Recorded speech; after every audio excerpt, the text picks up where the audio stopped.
अस्सलाम वालेकुम दोस्तों, मैं करामतुल्लाह तुसां देखने पे हो यूट्यूब चैनल ए के नाजी सराइकी मुंडा। तो जनाब असां फिर अज थोड़ी खिदमत हाज़िर थे एक नवी वीडियो घिन के अपने मतलब वीडियो जनाब के मैं अपनी गड्डी बनवाना पाया तो जनाब उसने बारे वीडियो है। तो वीडियो शुरू करने तो पहले जनाब के सारी एक दरख्वास्त है कि सारे चैनल को ज़रूर सब्सक्राइब कराए तो लाइक कराए वीडियो को तो लाजमी दिखाए। तो जनाब वीडियो को एंड तक देखना है और एंटरटेनमेंट वीडियो जनाब के थोड़े अपने वास्ते के फ़ायदा है कि जनाब जो मिस्त्री हजरात इन वास्ते भी फ़ायदा है। मेरे एक दोस्त है, मैं उसने को गया बैटरी मैं अपनी गड्डी बनवाना पाया ना उस वास्ते बैटरी मैं सरगोदे गया बैटरी गिनन तो इंजन वगैरह लेन घिने पाया सामान तो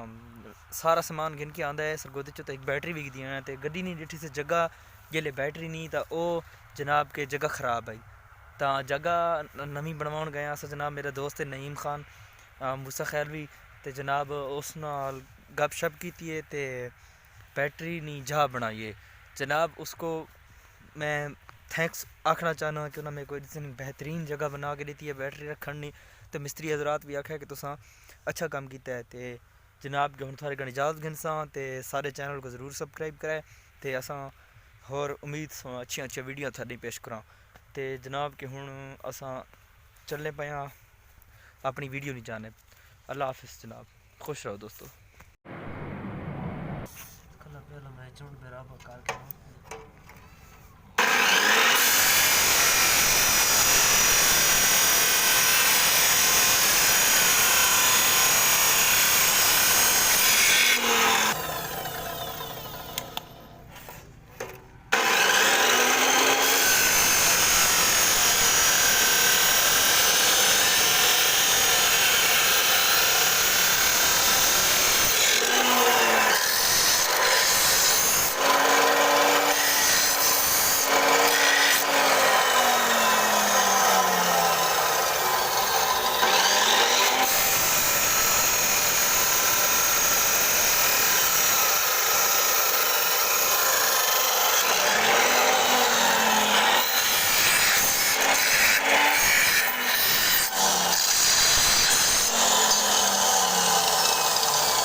Lagi.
हाशिम मौली यार लगना पैन का नाल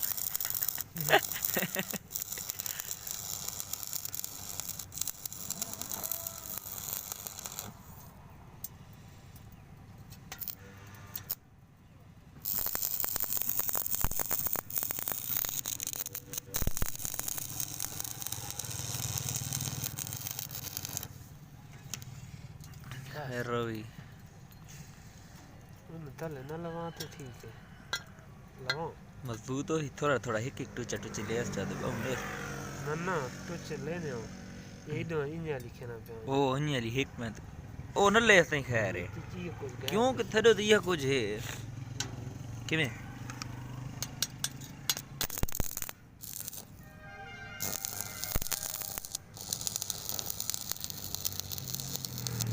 थोड़े थोड़े ले बहु ना ले तुमने ये पूरी कर दी है इसी नाल 5-4 रुपया नहीं बना पई हो ये पूरी करो चाहे 1000 लगे तो चाहे 500 लगे खान एक तेरी गल है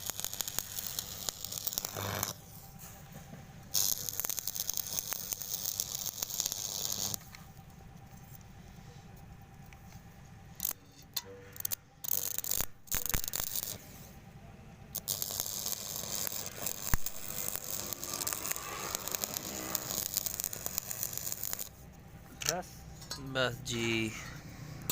तैयार हो गई अंगुल